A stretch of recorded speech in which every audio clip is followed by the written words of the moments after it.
Hello, YouTubers and NFL fans everywhere. This is Matt, the NFL Fanatic, giving you my Week 18 2024 NFL predictions.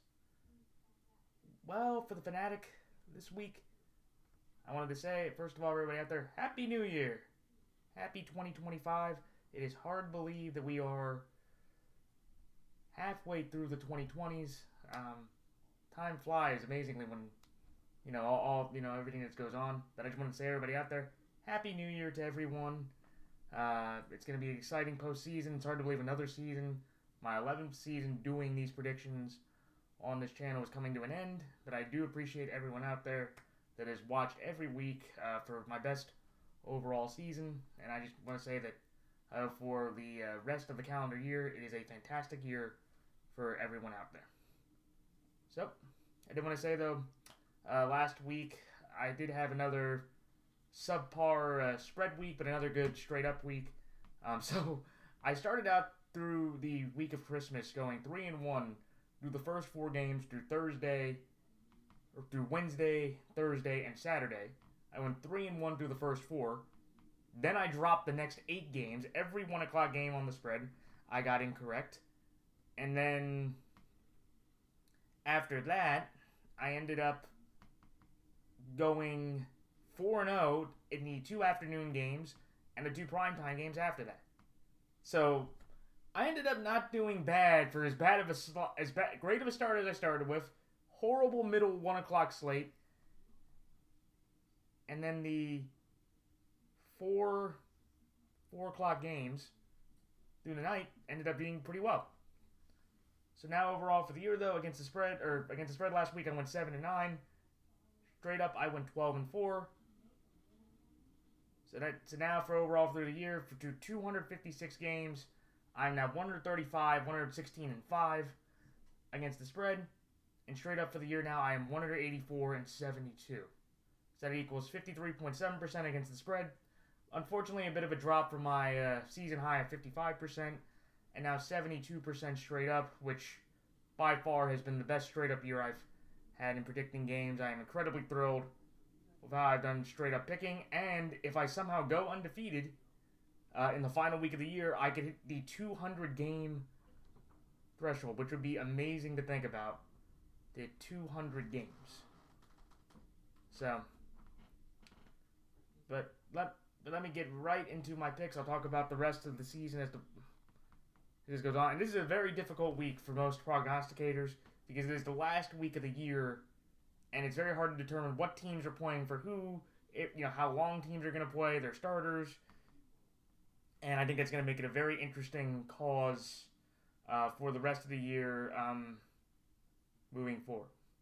So, but on Saturday, January 4th, in the AFC North battle, I'm surprised they did it in this order. I would have flipped it the other way. When the 4-12 Cleveland Browns, or when the 3-13 Cleveland Browns go to Baltimore to take on the 11-5 Baltimore Ravens. The Baltimore Ravens are massive 17.5 point favorites. I believe that is the largest spread we have seen the entire year. I cannot lay that many points, especially in a divisional game, even with Dorian Thompson-Robinson, and the fact that we lost to this Browns team several weeks ago. Because I honestly can make an argument the Ravens should be competing for the 2 seed. But I digress, because of the couple losses we had to the Raiders and the Browns. So I will take Baltimore here straight up, and definitely shout out to Bridgewater's finest. I'm putting 16 points on the Ravens in terms of confidence points to win the game. I just think the 17.5 points is way too many to lay on this kind of game, and I think the Browns will have a little bit of pride maybe in this game.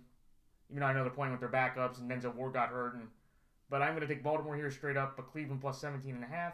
And in the other Saturday evening game, the other AFC North battle, when the 8-8 Cincinnati Bengals travel to Pittsburgh to take on the 10-6 Pittsburgh Steelers. The Pittsburgh Steelers are 1.5 point underdogs in this game. I might be going against the norm, and I could be regretting it because I think Pittsburgh could be debating on resting starters if they don't care about the seeding, because they're either going to play Baltimore or Houston. I think they will play for a couple reasons, which I will get into. But I am going to take Pittsburgh here in a slight upset. Pittsburgh plus 1.5, and Pittsburgh straight up. And on Sunday, when the 4-12 Carolina Panthers travel to the 8-8 Atlanta Falcons, The Atlanta Falcons are 8.5-point favorites in this game. Give me Carolina here plus 8.5. But I'm going to take Atlanta here straight up. Then the next game, when the 11-5 Washington Commanders travel to Dallas, take on the 7-9 Dallas Cowboys. The Washington Commanders are 4-point favorites in this game. Give me Washington here -4, and Washington straight up. Then the next game, when the 4-12 Chicago Bears go to the 11-5 Green Bay Packers. The Green Bay Packers are 9-point favorites in this game. Give me Green Bay here -9, and Green Bay straight up. Then the next game, when the 3-13 Tennessee Titans travel to Houston, take on the 9-7 Houston Texans. The Houston Texans and Tennessee Titans, the last time I saw this game was a pick'em. I'm going to take Houston here against the spread in a pick'em, and Houston straight up. Then the next game, when the 4-12 Jacksonville Jaguars travel to Indianapolis, take on the 8-8 Indianapolis Colts. The Indianapolis Colts are 5-point favorites in this game. Give me Indianapolis here to win straight up, but I'm going to take Jacksonville +5. Then the next game, when the 13-3 Buffalo Bills travel to New England, take on the 3-13 New England Patriots. The Buffalo Bills are 3-point favorites in this game. I'm going to take Buffalo here -3 and Buffalo straight up. Then the next game, when the 3-13 New York Giants travel to Philadelphia to take on the 13-3 Philadelphia Eagles. The Philadelphia Eagles are 3-point favorites in their game at home. I'm going to take Philadelphia here -3 and Philadelphia straight up.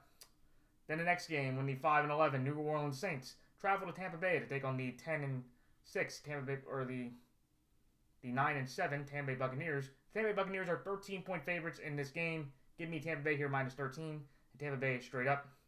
Then the next game, when the 15-1 Kansas City Chiefs travel to Denver to take on the 9-7 Denver Broncos. The Denver Broncos are 10-point favorites in this game. Give me Denver here to win straight up. I'm going to take Kansas City +10. Then the next game, when the 10-6 or Los Angeles Chargers travel to Las Vegas to take on the 4-12 Las Vegas Raiders. The Los Angeles Chargers are 5.5-point favorites in this game. Give me Los Angeles Chargers here -5.5 and the Los Angeles Chargers straight up. Then the next game, when the 9-7 Seattle Seahawks travel to Los Angeles to take on the 10-6 Los Angeles Rams. The Seattle Seahawks are 3-point favorites in this game. I'm going to take Seattle here -3 and Seattle straight up. Then the next game, when the 8-8 Miami Dolphins travel to New York to take on the 4-12 New York Jets. The Miami Dolphins are 1-point favorites in this game. Give me Miami here -1 and Miami straight up. Then the next game, when the 6-10 San Francisco 49ers travel to Arizona to take on the 7-9 Arizona Cardinals. The Arizona Cardinals are 3-point favorites in this game. Give me Arizona here -3 and Arizona straight up. And then lastly, in the game of the year, game 272, when the 14-2 Minnesota Vikings travel to Detroit to take on the 14-2 Detroit Lions for the number 1 seed in the NFC playoff picture. The Detroit Lions are 2.5-point favorites in this game. I know I've had the Lions, if you look in the center there, for the Super Bowl the whole year, and I unfortunately think that with everything that's going on, in reality, as much as I want to root for the Lions, shout out Happens Picks, I'm going to take Minnesota here in a slight upset. Minnesota +2.5 and Minnesota straight up to get the number 1 seed in the NFC. All right, it's time for my quick thoughts on each game. The Baltimore Ravens over the Cleveland Browns. Look, this game, it's not that much of a contest. When you look at the Browns, they've gone through a bunch of injuries. They've benched Jameis. I think they've scored, 7 or 10 points the last 2 games. They've scored 10, 14. Yeah, they've scored 8 points a game over the last 3 games with Dorian Thompson-Robinson. Denzel Ward got hurt. This Browns team is just a sad, abject failure, which for Cleveland fans, unfortunately, that they're used to that. They have a lot of questions about the offseason with Deshaun and other quarterbacks and Nick Chubb and Myles Garrett's desire to come back and the offensive line being in shambles and Stefanski and Bear being bots. This game, it's not that great of an entertaining contest because the Ravens are mad and the Ravens know that it's a home game. We have, one of the 3 best quarterbacks in the AFC, an MVP candidate. I think Josh Allen wins it, but Lamar Jackson's just been playing out of his mind. It's been the best year of his whole overall career. I think people would argue he should get the MVP. I do not think he should because I think that Josh Allen has kind of carried more with less compared to Lamar. Lamar has had better numbers, but I just think for the Ravens, this is a game to where they know the formula, they understand what's at stake, and they're not going to take anything for granted, even though, because again, this Browns team we played back with Jameis, they lost that game by 5 points. So for me, when you look at this Ravens-Browns game, Derrick Henry's been phenomenal. Zay Flowers, we've been dominating. Our defensive secondary since Marlon Humphrey's gotten back has gotten a lot better. And I just look at the Ravens and Browns and go, I think the Ravens understand how important this is. I think for John Harbaugh in his career, this will be the first time he is able to win the AFC North in back-to-back years in his professional career, which is kind of an amazing thing to give credit for. But I think it's a big moment for the Ravens to get that home game and to position themselves to probably play Pittsburgh in the postseason, which, that's not going to be an easy game by any means. But I think the Ravens, they understand what's at stake. They are just clearly the more dominant team. They're motivated. They're angry. They're going to be at home. And I think the Ravens handle their business against the Browns with the win. I just think with the Browns' defense, with the pride they have against Baltimore, I think the Ravens objectively hold on and win this game. Maybe not by the spread, because I just think Cleveland could maybe be competitive. And the Ravens, in big moments, have kind of made games closer than what they should have been against Cleveland, especially back in 2018 in Lamar's first year. But this game, it's a pretty lopsided and easy, affair to make case. So that's like Baltimore here, win straight up with Cleveland plus 17.5. The next game, the Pittsburgh Steelers over the Cincinnati Bengals. This one to me comes down to, I just think the Pittsburgh Steelers, Mike Tomlin, even if he knows if the Ravens have won the division, he is going to play his starters because he needs to see from his team after getting shellacked by the Chiefs, the Ravens, and the Eagles the last 3 weeks. You could argue 3 of the top 6 teams. And Pittsburgh was never, even with Russell Wilson, in that conversation to begin with. But I think Mike Tomlin will want a good effort. And the one thing I know about the Bengals is that this year their defense has been awful, and George Pickens will play in this game. And the last time they did play, they put up 40-plus points. And I think they're being at home, they're going to be able to put up enough points. And I think Pittsburgh grinds out a way to win that through that method. Would I be surprised if the Bengals won? Not at all. I think the Bengals offense has been probably the best offense in the last 4 weeks.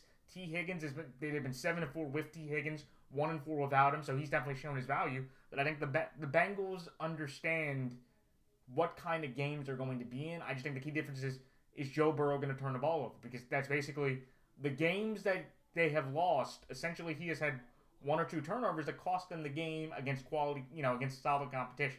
So, could the Bengals win this game? And I think for a lot of fans in the NFL, and I am one of them, that if you're looking at kind of like in a college perspective, do you really want the Denver Broncos to go to Buffalo and basically get shellacked? No offense to Broncos fans. Shout out former NFL youth prognosticator Billy B. Do you really want to see that?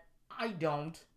I think Cincinnati would be a much more interesting challenge. I still think the Bills win that game, but if you're telling me Joe Burrow, Josh Allen, back and forth. Last time I think Joe Burrow and Josh Allen played, Joe Burrow won that game, actually.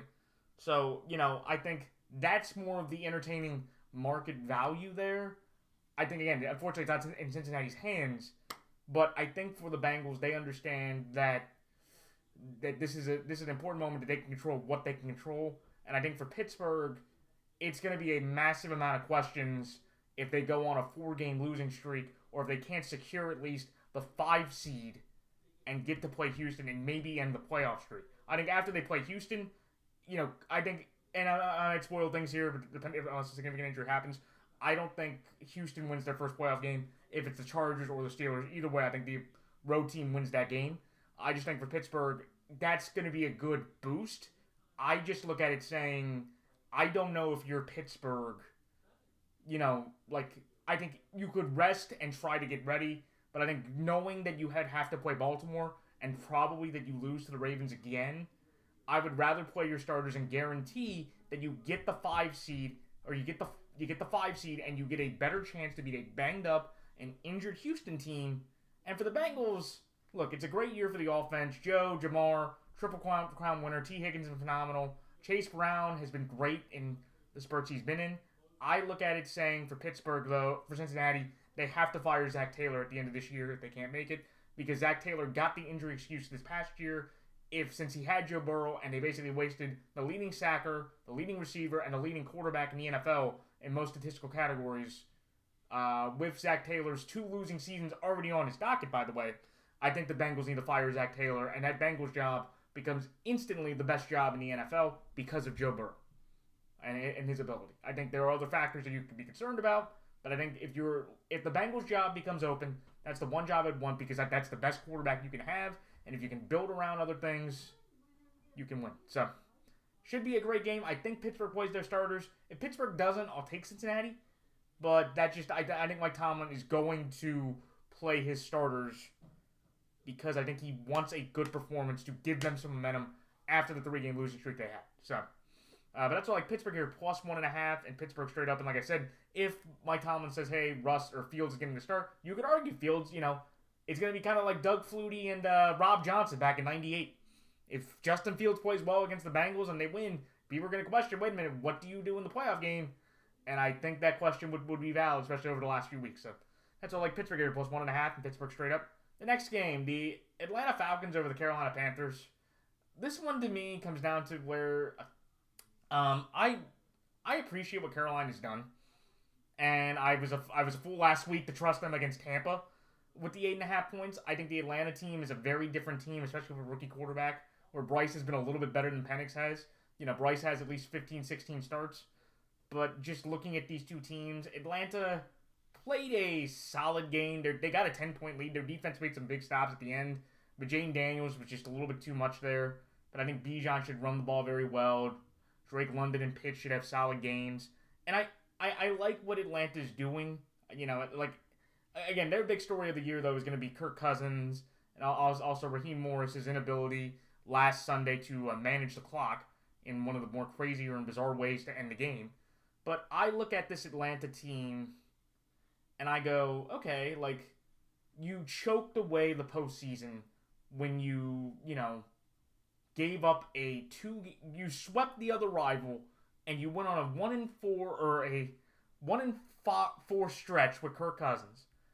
And he's now benched, and he's probably going to be cut before the new league year begins. So they're going to have Michael Penix on his own. And you can call me a hater all you want, but I think Michael Penix has been a little sub-mid. I've watched him in 2 games. The first game against the Giants, he really didn't do anything that I didn't think Kirk Cousins couldn't do.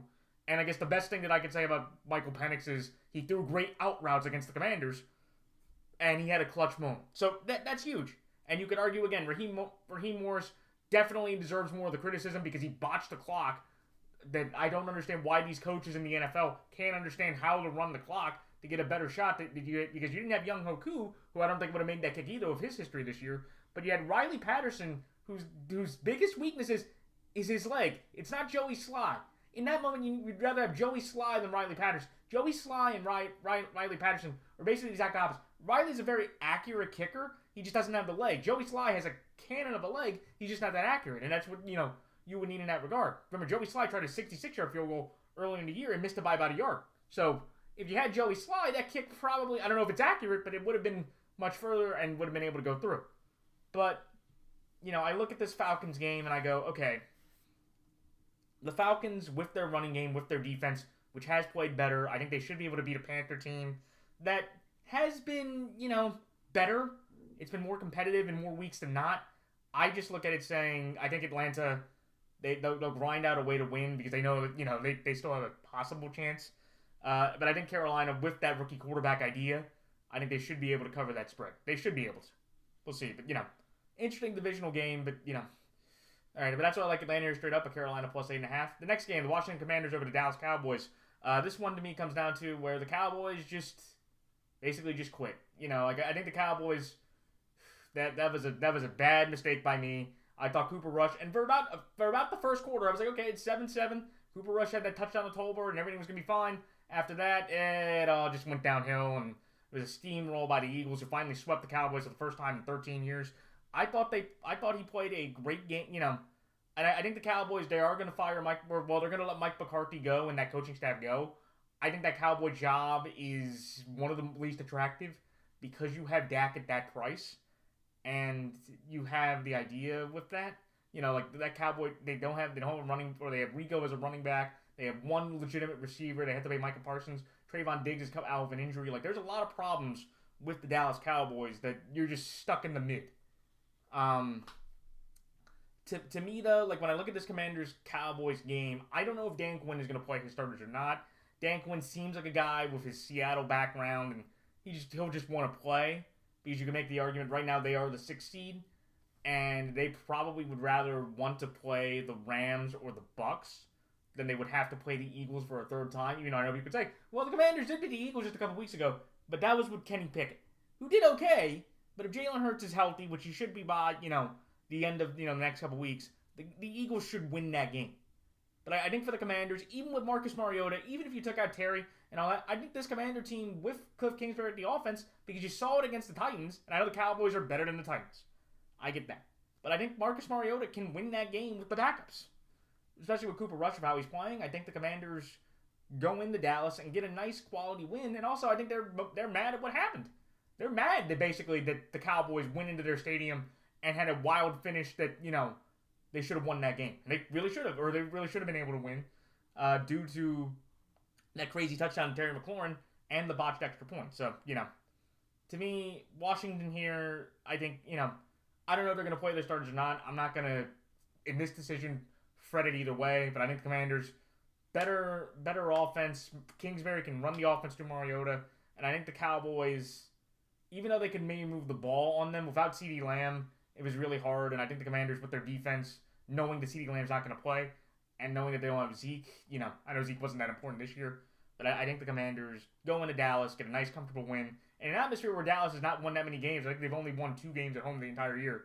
So I think the Commanders go in there and get a nice, comfortable win in that regard. So that's like Washington here -4 and Washington straight up.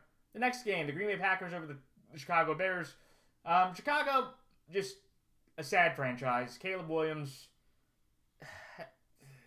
you don't know, but again, Green Bay's just rolled Chicago over the last several years. The Packers, the problem with the Packers is this. Jordan Love is a good quarterback. This team is a good team. But I honestly think, and any Packer fan out there, you can criticize or make a different opinion. I think I lost a little bit of credibility in the Packers. There is a part of me saying with the Packers today, the Packers can beat everybody else in the NFC. They can beat a lot of the NFC brands, and they can beat a lot of the AFC brands. But they played Minnesota twice. They played the Lions twice. They played the Eagles. Probably the 3 best contenders in the NFC by most people's estimation. They lost, they lost, they lost, they lost, and they lost. All the games were respectable to a degree, besides the game in Green Bay against Detroit. All those games were respectable to a degree. The Packers were competitive, Jordan had some moments, it was back and forth, but every single time the Packers played those teams, they came up short. And the problem I have with the Packers is that I don't think with what their current structure is, I don't know if that's going to change anytime soon. The only argument you can make is if they bring in J.J. McCarthy with Sam Darnold, but that's a whole totally different conversation. For the Packers, again, beating up the Bears, this is what they do. Rodgers owned them, Jordan owns them. The game, that really doesn't matter as much. I even think they could rest Jordan if they wanted to. If they really didn't care about the 6th or the 7th seed, I don't think they really care. Malik Willis, of what he's done the last couple games, especially against this terrible Bears defense, I think they find a way to win. They find a way to win the game. And I think for the Bears, it's just where I just don't trust the offensive line. Caleb's been sacked over 60 plus times, one of the most for a quarterback in the NFL, for a rookie season. The offense, the Andre Swift can't get running that well, and I just think the Packers, they know how to fundamentally win this game on a consistent basis. The Bears, their big thing is going to be trying to get Ben Johnson, who's interested in the job. But I have the Packers here winning this game just based on the history of the team. I think they could put their backups in and they could still win the game. You could argue if their backups are in, could the Bears cover the 9 points? Maybe. But I think this Packers defense has been way too sharp against everybody else in the NFC. And I think the Packers win based off that regard. So that's all Green Bay here, -9, Green Bay straight up. The next game, the Houston Texans over the Tennessee Titans. I think the Texans win. This is probably the one game that probably out of the whole slate is going to be the worst game on both sides because DeMeco has nothing to play for, and I think he would just rest his guys. And I think, could the Titans sweep the Texans? Yes. Callahan's not unsure if he wants to start Rudolph or Levis. I don't think it matters. I think they're going to look for a quarterback or maybe get Aaron Rodgers or Kirk Cousins or Sam Darnold if something happens. But I'm going to take Houston here because they're home. There's this game to me, and I usually love giving analysis, but this one to me is just really not that entertaining of a game. It's not. It's where the Titans are a bad football team. They just got swept by the Jags. They lost to the Jags 2 times in the last 3 weeks. Think about how sad that is. They lost to Mac Jones. Mac Jones and Trevor Lawrence, I believe, have the same amount of wins this year. That shouldn't be an actual statistic, but it is. But, you know. But I'm going to take Houston near their home, and I think Houston has a little bit more of a better structure. And I think D'Amico just has better talent and just going to be a better coach. And for the Titans, just, you know, maybe hope that if the Patriots stick with Drake May, you can maybe draft Shedeur Sanders. Even though I don't think he'll go there, but they'll move forward. So that's like Houston here against the spread and a pick 'em, and Houston straight up. The next game, the Indianapolis Colts over the Jacksonville Jaguars. I'm taking Jacksonville here +5 because Jacksonville, over the last few weeks, for the most part, have been respectable and competitive. I still can't believe they somehow lost to the Raiders because I think the Titans is a better team than the Raiders, and they just swept that team in a weird series. I also want to shout out Brian Thomas. For the first time in 10 years, a Jaguars receiver has 10-plus receiving touchdowns. That's awesome. And, you know, like, I look at the Jags and I say, okay, can Mac Jones, especially with this Colts team, with the way they're feeling, you know, the Colts, like, I don't know what they do. Like, the Colts are becoming like a Midwestern sad version of the Cowboys, even though they don't really nearly win in the regular season as often. But I'm taking the Colts here just because they're home. And Jacksonville has this crazy streak of beating the Colts in Jacksonville, but Jacksonville can never go into Indy that often and win. And I think Richardson can play, but this game where it's a meaningless kind of game on both sides, I think the biggest question for the Colts is Chris Ballard probably should be fired at the end of this year for what he's given this team in terms of talent, production, re-signing the free agents. Anthony Richardson's horrible ability to play the quarterback position. He's definitely a athlete that is. He is definitely the athlete that's masquerading as a quarterback. He has a massive injury history problem. I know. Again, here's the thing. I'm not gonna knock the back problem but you're telling me again the foot. Like, you had foot problems all week and you couldn't start. And even though you could make the argument, they put up 33 points without him. And I honestly think that if Drew Lock, who had one of the 3 best games a Giants quarterback could have, of 70% plus completion percentage and 5+ touchdowns, only Eli Manning and Fran Tarkington are the only 2 other quarterbacks to have those kind of stat lines in an individual game. I don't think Anthony Richardson would have won that game either. I think that would have been worse. It would have been worse if Joe Flacco wasn't there. I knew Flacco threw the 2 horrible picks, but when you look at this Jags-Colts game, like, again, it's a meaningless game, and you could argue the Colts for their perspective. Well, the Jags are in a better spot, so they should lose this one. But the Colts are just kind of in a mid-spot. Like, they don't have a quarterback. Chris Ballard should be fired, and Shane Steichen's probably a walking duck going into next year because the Colts can't do what they've done the last couple years. They could do the 2022 Colt plan, like I said, and try to get Kirk Cousins from Atlanta, but that wouldn't work. Or they could do the 2021 plan if Sam Darnold doesn't resign with the Vikings, which I think is a pipe dream for the Colts. They could try to bring in Sam Darnold for a ridiculous amount of money, and I don't know if he would gel with Steichen as much. The only other argument I could make is, would the Colts be desperate enough to take an all-time great in Aaron Rodgers, give him that offensive line, give him that least amount of pressure, and a completely different market in the Midwest, and say, okay, Shane, can you work with a 41-year-old Aaron Rodgers that played a respectable year this year, but still, at the end of the day, for him, it wasn't about the numbers, it was about the wins, and he only got 4 of them this year for them, which is really sad. So, but I'm going to take Indianapolis here. Better team. Indianapolis usually wins this game at home. I think Jacksonville, they can be competitive. And this could be like my Tampa-Carolina game last week where I was dead wrong and the Colts just take it out on the Jags in a meaningless way, which I think would be irritating for me if I was a Colts fan to see that, kind of performance in that moment. But I'm going to take Indianapolis here. They're home. They are the better team. I think Richardson can do enough, and I just don't think with that Indy defense, they're going to be motivated to take it down on a Jags team that has played a bit better, but I think Indy wins the game. So that's like Indianapolis here straight up, but Jacksonville +5.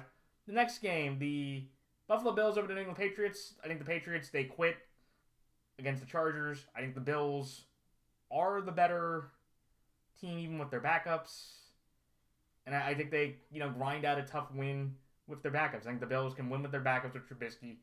They did it with the Jets, and I thought the Jets were a little bit of a better team than the Patriots.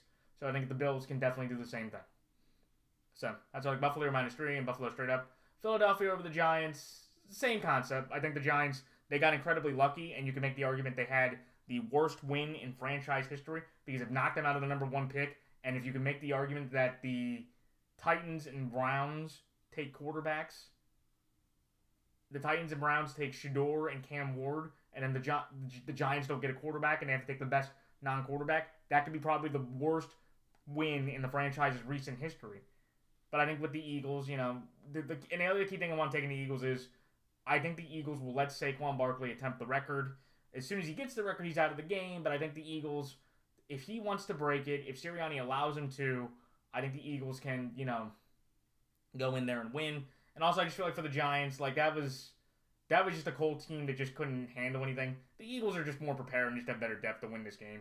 The Giants, last year, I knew they beat the tar out of them, but it was a game where the Eagles didn't have nearly as much confidence or talent. But yeah, I'm taking Philadelphia here pretty much for the same reason as I've been taking Buffalo with the points. They're at home, and I think Saquon will play, and that should be enough to carry them to a 3-point win. So that's Philadelphia -3 and Philadelphia straight up. The next game, Tampa Bay over New Orleans. I'm taking Tampa Bay here based on the fact that New Orleans got decisively beaten by the Raiders. Tampa's coming off a 35-point win against the Panthers. The Saints are worse than the Panthers at this point. I think the Bucs get the 13 points. You lay them. Mike Evans is trying to get 1,000 yards for the 11th straight year. He's been one of the most consistent people out there.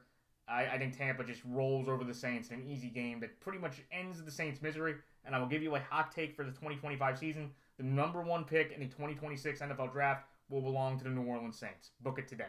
I have that much confidence in. Tampa just better running, better defense, better run team. And I have to say this, for Tampa Bay fans out there, here's an interesting conversation you have to make. Is Todd Bowles the greatest coach, not head coach, but is he the greatest coach that has been in that Bucs franchise? What he has gone through over the last several years, the amount of success, the amount of consistent success that they've had, I can't really argue that there hasn't been a coach that's been better. Because if you take out Gruden's first year with the title, Gruden never won as often as Bowles did. Bowles has a playoff win. Bowles could get 2 playoff wins. I think Bowles has been consistently winning the division at a great clip. And look, people want to rag on Todd. I know a few friends of mine that do, but I think Todd, he's put together a solid resume in Tampa that, again, I would make the argument he is the greatest overall coach. Not head coach, but the greatest coach that franchise has ever had.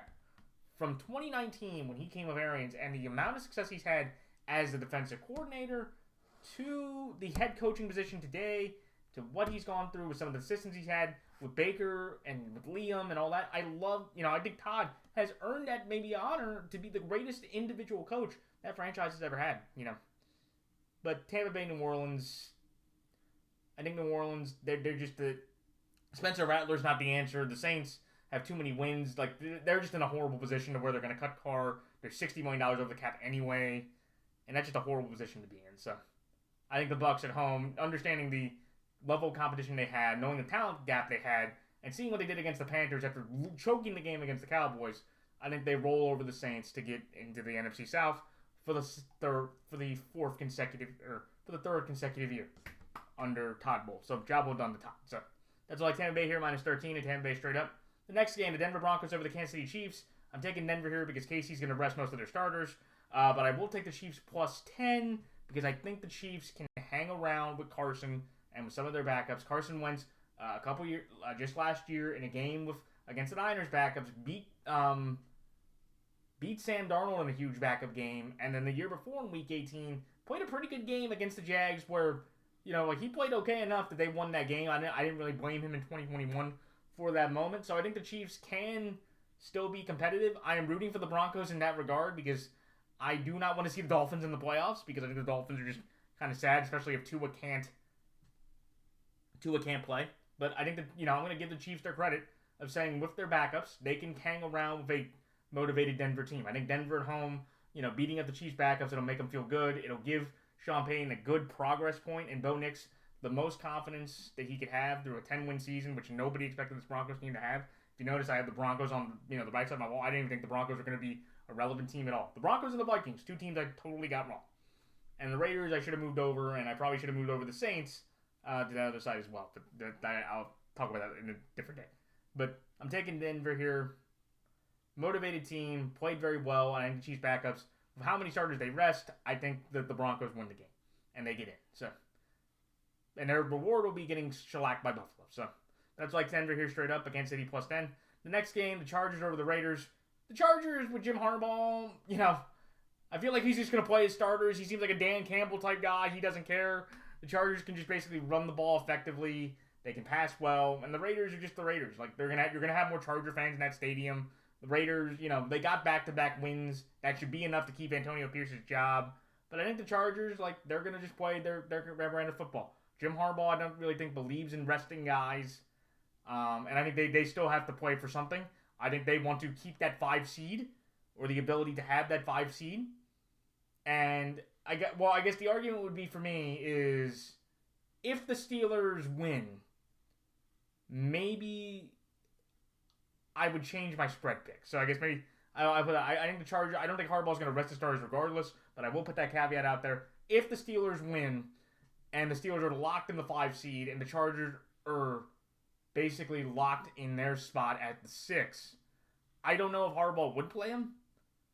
I'd probably take the Raiders to cover, but I'd probably take the Chargers still to win. But that's just kind of my idea with it. Is that I guess that's going to be kind of the key factor I just realized. So I'll take the Raiders with the points if the Steelers win.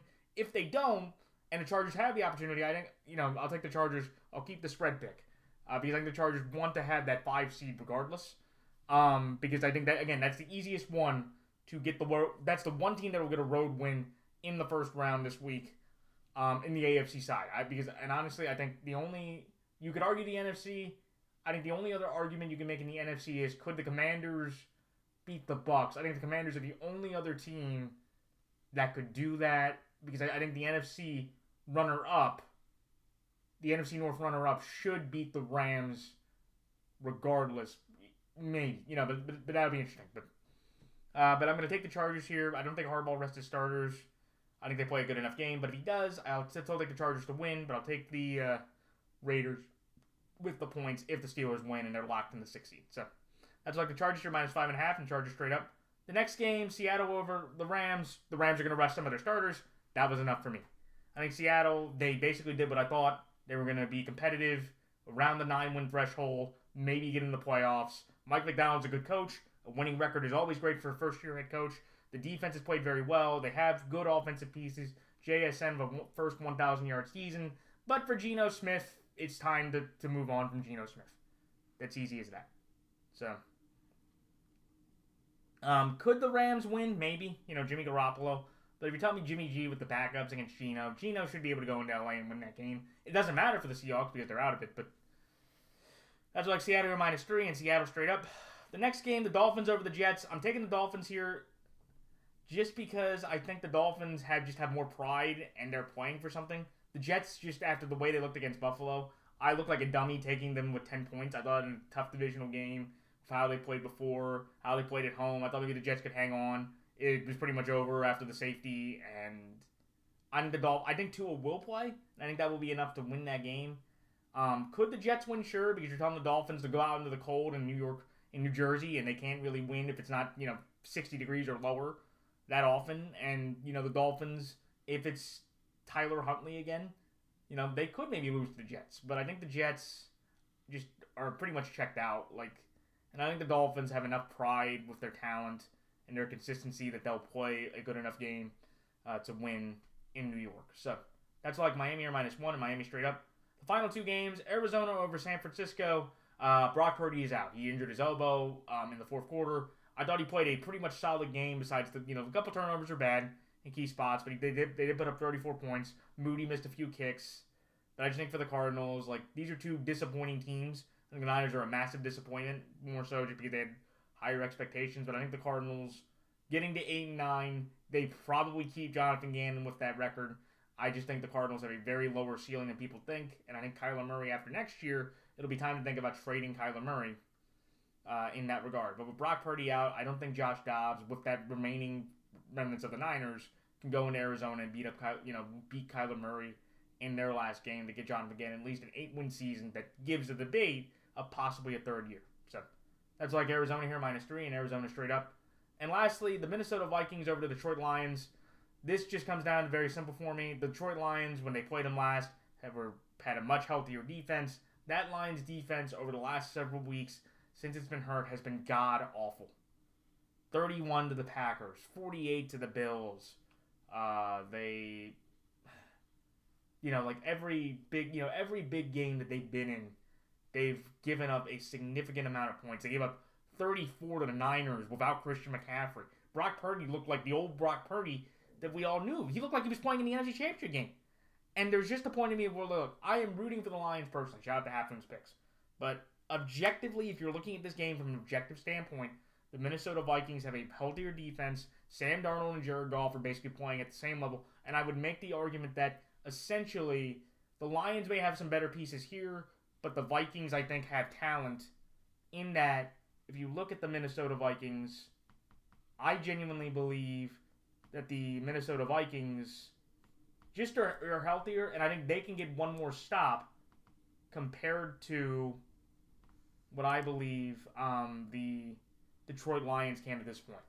Like, if these two teams are fully healthy, I take the Lions because they were home, and I basically feel like it'd be the same kind of game, but they're not.